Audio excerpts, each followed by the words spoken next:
analysts point to very mild activity in Nigeria's forex markets following the central bank's decision to discontinue the sale of foreign exchange to British exchange operators.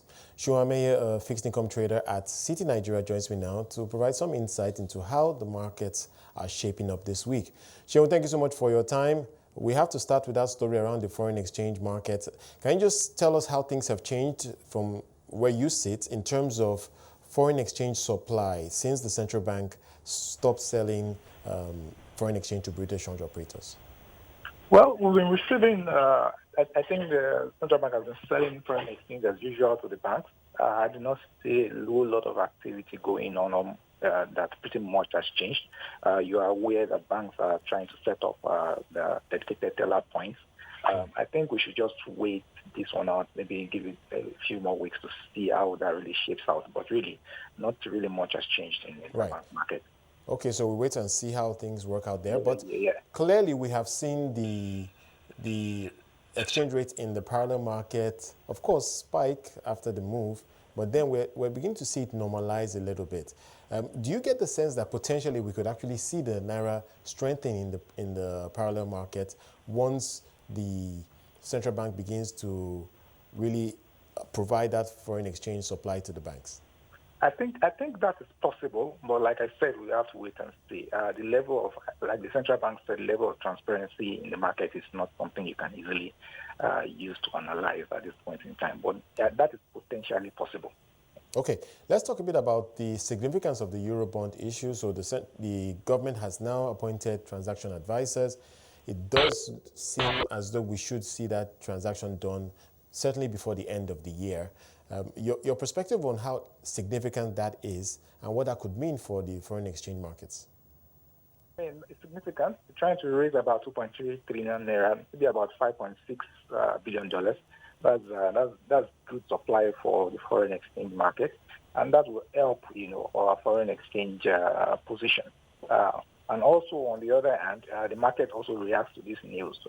The fixed income market, typically when the Eurobond issuance is imminent, thinks that, tends to think that there's still less issuances or less aggressiveness from the DMO to issue local bonds. And we see that play out also in the market also.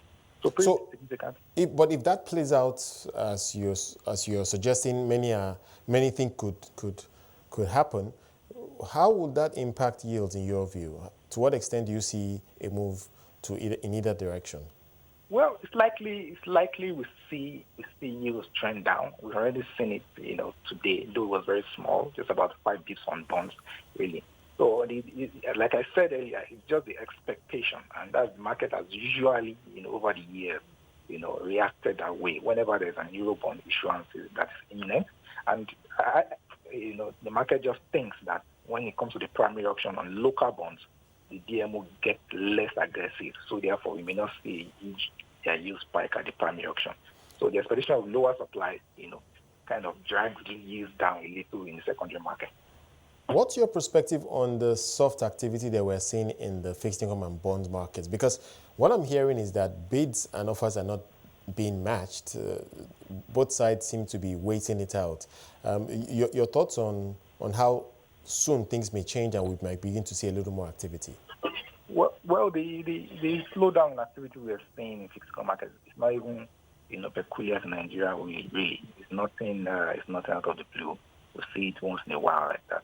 I mean, in other markets in the world, we're seeing the same slowdown. The Fed, policy direction, tapers, everything is also affecting our local market at this point in time. So I think markets are also waiting to see how things play out, so people hold back and see and wait a while. My forecast is that the activity picks up later in the year, really, in the next 1 or 2 months. That's my view. And in terms of things that could impact liquidity significantly, what can you tell us about what we can expect over the next few weeks? Well, what we have to look out for is the liquidity position in the money market. Right now, it is benign. It's below 10%, and that is driving demand in the T-bill market. So, I mean, we have to look out for that, the OMO maturities and whether the central bank decides to do OMO or not. So that's very important. That drives a lot of demand in the market for T-bills.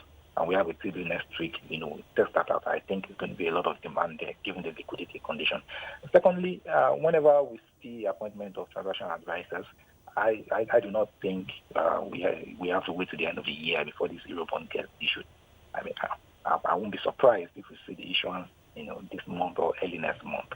And that's going to impact, activity in secondary market for FGM bonds. Like I said earlier, markets typically expect that the DM will get less aggressive in local insurances, especially for the months or 1 month or 2 months after Eurobonds are issued.